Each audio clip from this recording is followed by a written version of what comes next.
અને સહકારી ક્ષેત્રની વિવિધ સંસ્થાઓમાં જ્યારે કામ કરી રહ્યો છું ત્યારે મેં નિર્ણય કર્યો છે કે હવે ચૂંટણીઓ પૂરી થઈ છે, જવાબદારી આવી ચૂકી છે, ત્યારે વાદ નહીં, વિવાદ નહીં, વિકાસ સિવાય બીજી વાત નહીં, એ મુદ્દા સાથે હું આવતીકાલે મારા જન્મદિવસ નિમિત્તે council four agriculture and rural development એટલે કે કૃષિ અને ગ્રામ વિકાસ પરિષદના માધ્યમથી ગુજરાતભરમાં અને ક્રમશઃ દેશના અલગ રાજ્યોમાં કેન્દ્ર સરકારની જે યોજનાઓ છે, રાજ્ય સરકારની જે યોજનાઓ છે, મને પ્રધાનમંત્રી નરેન્દ્રભાઈ મોદીએ નવું સહકારી મંત્રાલય બનાવ્યું, કૃષિ ક્ષેત્રે અનેક યોજનાઓ કરી, અમિતભાઈના નેતૃત્વમાં સહકારી ક્ષેત્રે અલગ અલગ પ્રવૃત્તિ થઈ રહી છે અને રાજ્ય સરકારમાં ભૂપેન્દ્રભાઈના નેતૃત્વમાં નવી મહિલાઓ માટે,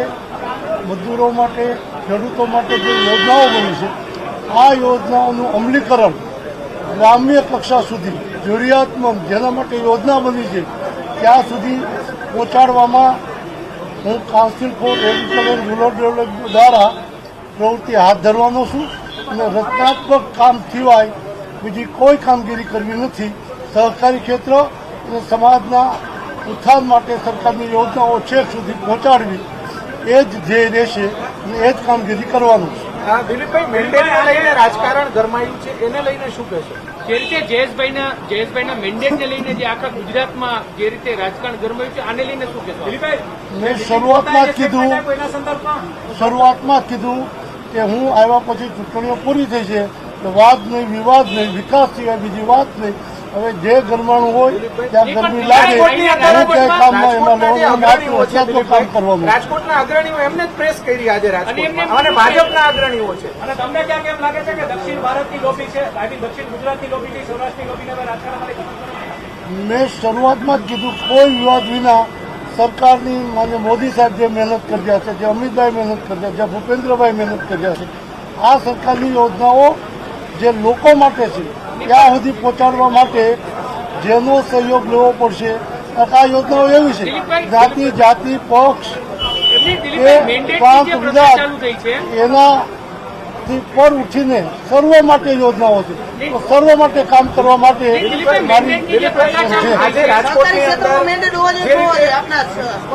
એનું બધું કહેવાય ગયું છે એટલે અત્યારે હવે વિવાદનો સવાલ નથી. આગેવાનો છે તેઓ પણ ક્યાંક ને ક્યાંક એવું કહી રહ્યા છે કે જયેશભાઈની વિરુદ્ધમાં આપણે મતદાન કરવાનું છે. આને લઈને શું કહેશો? સામાજિક સંસ્થાએ આમાં જોડાવવું જોઈએ કે ન જોડાવવું? એ એમનો વિષય છે, વ્યક્તિગત હોય છે. હું સામાજિક સંસ્થા લઈને નીકળવાનો છું. પક્ષાપક્ષી, જ્ઞાતિ, જાતિ, કોમ, પ્રાંત, ભાષાથી પર ઉઠીને સૌના કલ્યાણ માટે કામગીરી હાથ ધરવાનું છે. એમાં સૌનો સાથ લેવાનો છે. સૂત્ર છે સૌનો સાથ, સૌનો વિકાસ, એ જ દ્રષ્ટિથી કામ કરવાનું છે. અમરેલી જઈ રહ્યા છો, અમરેલીમાં છેલ્લા 2 દિવસથી રાજકારણ ગરમાયું છે. નારણભાઈ કાછડિયા સમાચારમાં આગળ વાત કરીશું. દાહોદની પરથમપુર બૂથ પર મતદાન પૂર્ણ થયું છે. સાંજે 5 વાગ્યા સુધીમાં 66.34% વધુ મતદાન નોંધાયું છે. બૂથ કેપ્ચરિંગની ઘટના બાદ ફરી એકવાર મતદાન યોજાયું છે. તો સંવાદદાતા મિતેશ લાઈવ જોડાયા છે, તેમની પાસેથી વધુ માહિતી લઈએ. મિતેશ, જે પ્રકારથી મતદાન પૂર્ણ થઈ ચૂક્યું છે, આપની પાસે શું અપડેટ્સ પ્રાપ્ત થઈ રહી છે? મિતેશ,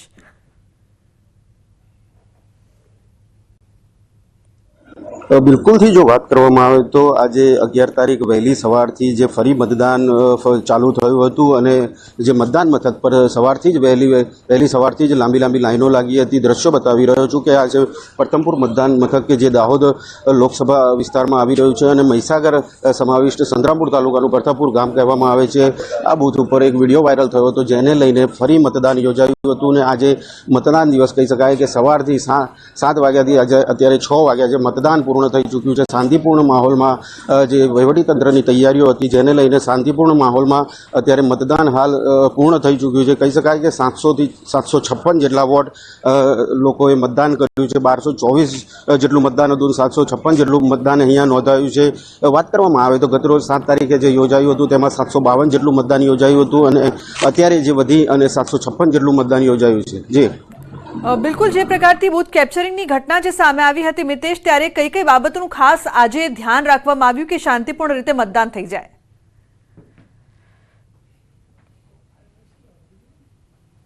જી બિલકુલથી જો વાત કરવામાં આવે તો આજે વહેલી સવારથી જે મતદાન યોજાયું હતું જેને લઈને ચુસ્ત બંદોબસ્ત અહીંયા ખડકી દેવામાં આવ્યો હતો. વહીવટીતંત્ર દ્વારા અનેક જે વ્યવસ્થા કરવામાં આવી હતી, સ્કેનિંગ મશીન પણ મૂકવામાં આવ્યું હતું, સીસીટીવી પણ મૂકવામાં આવ્યા હતા અને તમામ જે બાબતો છે તેને લઈને જે વહીવટીતંત્રએ બાજ નજર રાખી હતી. જોકે ચુસ્ત પોલીસ બંદોબસ્ત વચ્ચે જે મતદાન મથક પર જે આજે મતદાન છે તે પૂર્ણ થઈ ચૂક્યું છે અને 856 જેટલું જે મતદાન છે તે નોંધાયું છે. કહી શકાય કે ક્યાંક ને ક્યાંક જે દાહોદ લોકસભા બેઠકની અંદર જે પ્રથમપુર ગામ આવેલું છે ત્યાં આગળ જે વિવાદ સર્જાયો હતો જેને લઈને જે ચૂંટણી પંચ દ્વારા જે ફરી મતદાન યોજવામાં હતું અને આજે 856 જેટલું મતદાન નોંધાયું છે. બિલકુલ 66.34% જેટલું મતદાન 5 વાગ્યા સુધીમાં થયું છે. ગત જે મતદાન થયું હતું તેની સરખામણીમાં કેટલો અંતર આપ જોઈ રહ્યા છો મિતેશ?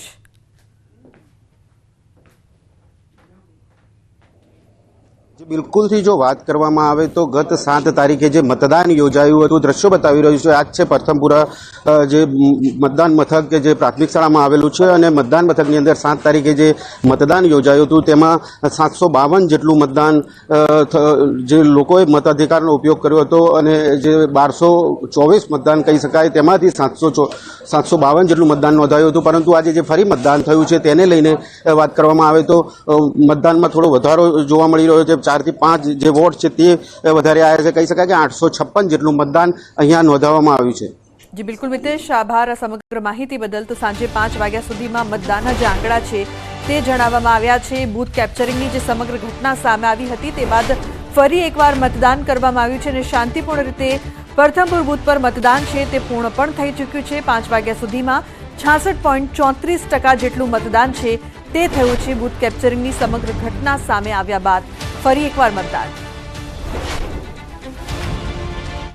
વડોદરામાં પાણીપુરીની લારી ચલાવનારની પુત્રીએ ધોરણ 10ના પરિણામમાં ડંકો વગાડ્યો છે. નારાયણ સ્કૂલમાં અભ્યાસ કરતી પૂનમ કુશવાહાએ ધોરણ 10ની પરીક્ષામાં 96% સાથે 99.72% મેળવ્યા છે. ગરીબ પરિવારમાંથી આવતી પૂનમે પરિસ્થિતિને પોતાના પર હાવી ન થવા દીધી અને મન લગાવીને અભ્યાસ કરીને સારું પરિણામ મેળવ્યું છે. એક રૂમ રસોડાના મકાનમાં રહેતી પૂનમ વહેલી સવારે 4 વાગે ઉઠીને પિતાને પાણીપુરી બનાવવામાં મદદ પણ કરે છે. સાથે જ અભ્યાસમાં પણ અવ્વલ છે. પૂનમે પોતાની મહેનતનો શ્રેય તેમના માતા પિતા અને શિક્ષકોને આપ્યો છે. પૂનમ મેડિકલનો અભ્યાસ કરી ડોક્ટર બનવા માંગે છે. मेरे परसेंटाइल 99.72 है और परसेंटेज 96. पापा पानी पूरी का धंधा करते हैं तो इसमें बहुत सारी प्रॉब्लम्स तो होती हैं, बहुत सारा काम होता है, तो सब कुछ काम हैंडल करना, पढ़ाई हैंडल करना, सब कुछ थोड़ी प्रॉब्लम्स होती है लेकिन मैनेज करते हैं. आगे जाके मुझे डॉक्टर बनना है, मेडिकल लाइन मैंने चूज़ किया. हम पानी पूरी का धंधा करते हैं सर. पानी पूरी में जो भी बचता है बच्चों को पढ़ाई में लगाते हैं. पूनम आगे जाके मैं सोचता हूँ कोई डॉक्टर वॉक्टर बने, अच्छी बात है, देश की सेवा करे. मेरे को बहुत खुशी, मेरा पैसा इतना मैं लगाई, मेरी लड़की निकल गई, खुशी हो गई, मैं भी खुश हो गई. फिर भी उसके पापा बोले कि तू पढ़, जितना पढ़ना हो तेरे पढ़, मैं पैसा खर्चा करूँगा. तो पढ़ रही है अभी. ધોરણ 10 બોર્ડનું પરિણામ જાહેર થઈ ગયું છે, જેમાં અનેક વિદ્યાર્થીઓએ A1 ગ્રેડ મેળવ્યા છે. ત્યારે નડિયાદની એક મુસ્લિમ પરિવારની દીકરી સલમાએ 600માંથી 595 માર્ક્સ એટલે કે 99.60% પરિણામ મેળવી પરિવારનું નામ રોશન કર્યું. શહેરની વિઝન સ્કૂલમાં ભણતી આ દીકરીએ 4 વિષયમાં 100માંથી 100 ગુણ મેળવ્યા છે. જ્યારે અંગ્રેજીમાં 99 અને ગુજરાતી જેવા વિષયમાં 96 માર્ક્સ મેળવી સૌને આશ્ચર્યમાં મૂકી દીધા છે. ત્યારે સલમાએ કહ્યું, મારી મોટી બહેન MBBS થઈ છે અને મારું પણ સ્વપ્ન ડોક્ટર બનવાનું છે. મહત્વની બાબત છે કે તેમની માતા સિંગલ પેરેન્ટ છે અને તેઓ સિલાઈ મશીન ચલાવી અથાગ મહેનતે બંને દીકરીઓને ભણાવી રહી છે.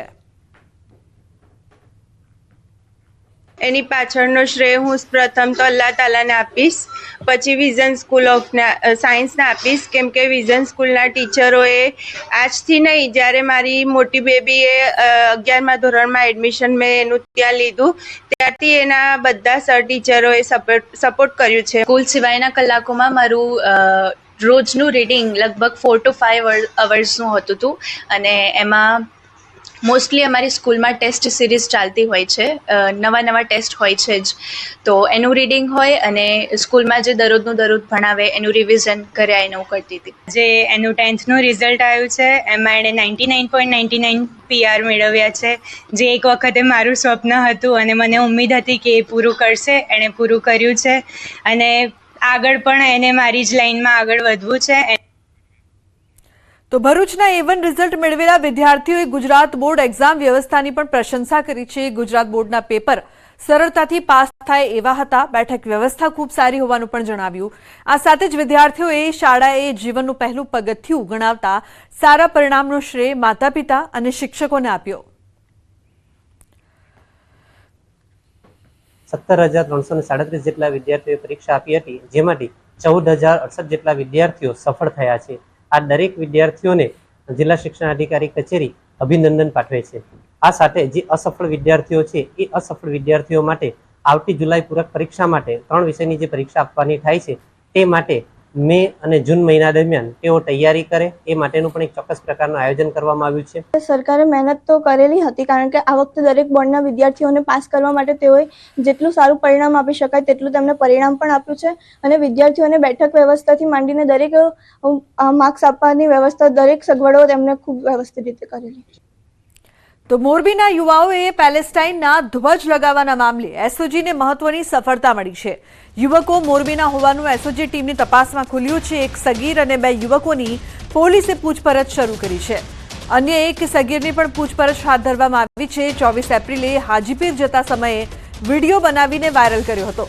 પેલેસ્ટાઇનના સમર્થનમાં વિડીયો બનાવીને વાયરલ કર્યો હતો. કચ્છના નખત્રાણા નજીક પેટ્રોલ પંપ નજીક દેખાયા હતા યુવકો. પેલેસ્ટાઇનના ધ્વજ સાથે બાઇક પર વિડીયો બનાવ્યો હતો. તો પેલેસ્ટાઇનના ઝંડા સાથે આ જે વિડીયો છે તે બનાવવામાં આવ્યો હતો, જે બાદ આ વિડીયો પણ વાયરલ થયો હતો.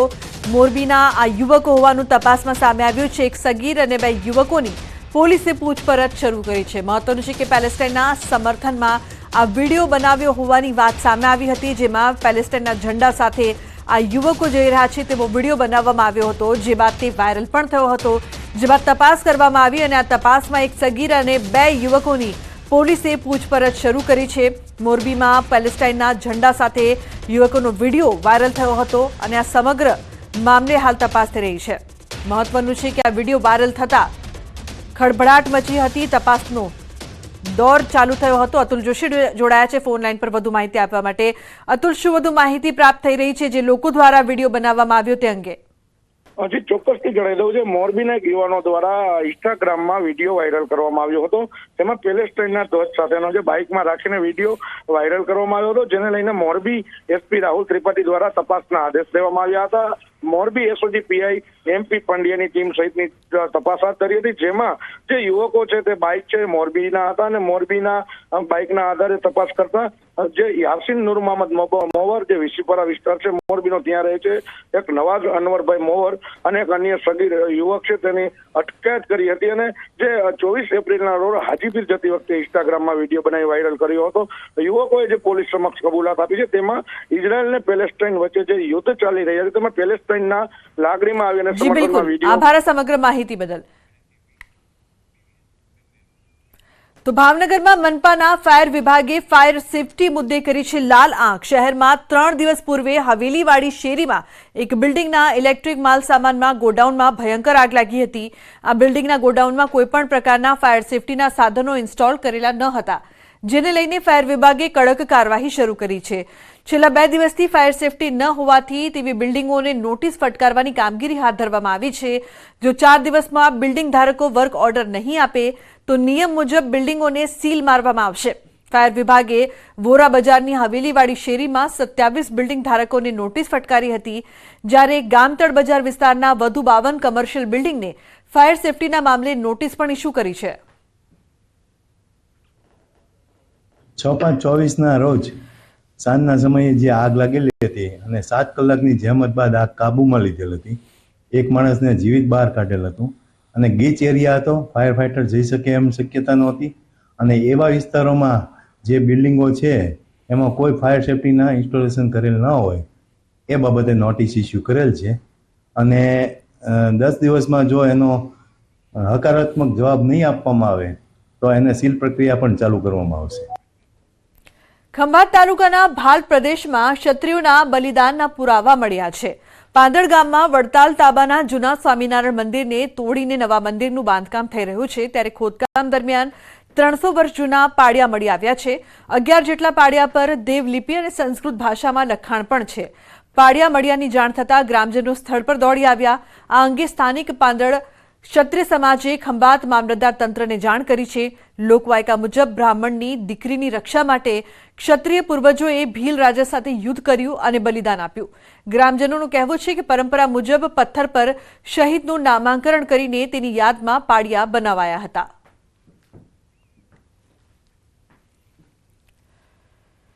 થી 12 પાળિયા ખોદકામ દરમિયાન નીકળી આવ્યા છે, તો જેની ઉપર પ્રાચીન સમયની દેવનાગરી લિપિ કે સંસ્કૃત લિપિમાં લખાણ જોવા મળી આવ્યું છે, જેના પર શ્રી ગણેશાય નમઃ જેવા તેની વિશે લખાણ લખેલું છે. તો અત્યારે જેમ વાંચવામાં આવે છે તેમ 1754 છે, 1769 છે, જેમ આજથી 250, 270 વર્ષથી 300 વર્ષ જૂના પાળિયા આજે મળી આવ્યા છે. તો એની દીકરીના ભીલ રાજા પણવા ઉભો થયેલો, તો અમારા ઘડિયાએ કીધું કે તું 6 મહિનાની અવધ રાખ, અમે ડાકોર જઈને પાછા આવી ત્યારે અમે તારા રાજા સાથે અમે લડીશું. તો એ વખતે 6 મહિને પાછા આવી અને જ્યારે એના રાજા સાથે લડ્યા એ વખતે અમારું માથું કપાય પણ અમારું ધડ લડતું હતું, અને એ ધડ લડ્યું એના ઉપરથી અમારી પાંદડની અમારા અટક અમારી ધુમ્મડ પડી છે, જે વર્લ્ડમાં પણ નામ પાંદડ વગર ધુમ્મડ નથી. તે જે લડવામાં જે અમારા શહીદો થયા એના અત્યારે આ પાળિયા જોવા મળે છે. સોમનાથ મંદિરનો આજે 74મો સ્થાપના દિવસ છે. ભક્તિભાવપૂર્વક સ્થાપના દિવસની કરવામાં આવી ઉજવણી. સ્થાપના દિન નિમિત્તે મંદિર પરિસર મંત્રોચ્ચારથી ગુંજી ઉઠ્યું. વહેલી સવારે સોમનાથ જ્યોતિર્લિંગ પર વિધિવત અભિષેક કરાયો. આ પાવન પર્વ પર ધ્વજા પૂજા, મહાપૂજા, સરદાર વંદના સહિત અનેક ધાર્મિક કાર્યક્રમોનું આયોજન કરાયું. સાયમ આરતી પહેલા મહાશૃંગાર અને દીપમાળા સોમનાથ મહાદેવને અર્પણ કરવામાં આવશે. સોમનાથ મંદિરનો 74મો પ્રાણ પ્રતિષ્ઠા મહોત્સવ આજે ઉજવવામાં આવ્યો, જેમાં સવારે સરદાર વલ્લભભાઈ પટેલને પુષ્પાંજલિ અર્પણ કરવામાં આવ્યું. ત્યારબાદ ધ્વજા પૂજા કરવામાં આવી અને 9:46 મહાપૂજા કરવામાં આવી. એના પછી સાંજે દીપમાળા અને વિશેષ શૃંગાર રાખવામાં આવેલું છે. અને મહત્વપૂર્ણ સમાચારની વાત કરીએ તો યાત્રાધામ અંબાજીને મળ્યું છે સોનાનું દાન. 67.960 ગ્રામ સોનાની લગડી મંદિરને દાન આપવામાં આવી. વડોદરાના શ્રદ્ધાળુઓ સોનાનું દાન કર્યું છે. 4.89 લાખની કિંમતનું સોનું દાન કરવામાં આવ્યું છે.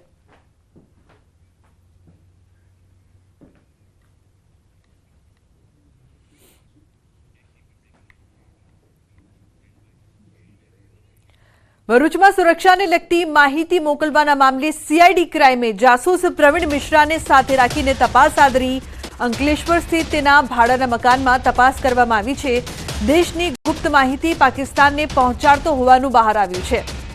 તો જાસૂસ પ્રવીણ મિશ્રાને સાથે રાખીને તપાસ કરવામાં આવી છે, જેમાં ચોંકાવનારા અન્ય પણ ખુલાસા થાય તેવી પણ સંભાવના છે. અંકલેશ્વર સ્થિત ભાડાના મકાનમાં જ્યાં તે રહેતો હતો ત્યાં પણ તપાસ કરવામાં આવી છે. સુરક્ષાને લગતી મહત્વની માહિતી છે તે લીક કરવામાં આવી રહી હતી તેવી પણ માહિતી સામે આવી રહી છે. સીઆઈડી ક્રાઇમ દ્વારા તપાસનો ધમધમાટ ચાલી રહ્યો છે. તો પ્રવીણ મિશ્રાને સાથે રાખીને તપાસ આદરી. સુરક્ષાને લગતી માહિતી મોકલવા મામલે વધુ એક ઘટસ્ફોટ, અન્ય ખુલાસા થાય તેવી પણ સંભાવના. તો સીઆઈડી ક્રાઇમ દ્વારા તપાસનો ધમધમાટ હાલ ચાલી રહ્યો છે.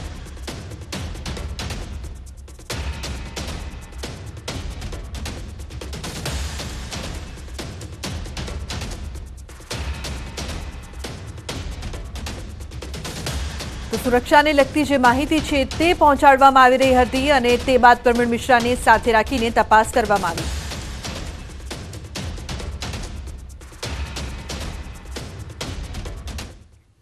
તો બુલેટિનમાં હાલ બસ આટલું જ. તમામ મહત્વપૂર્ણ સમાચાર માટે આપ જોતા રહો ન્યૂઝ 18 ગુજરાતી. નમસ્કાર.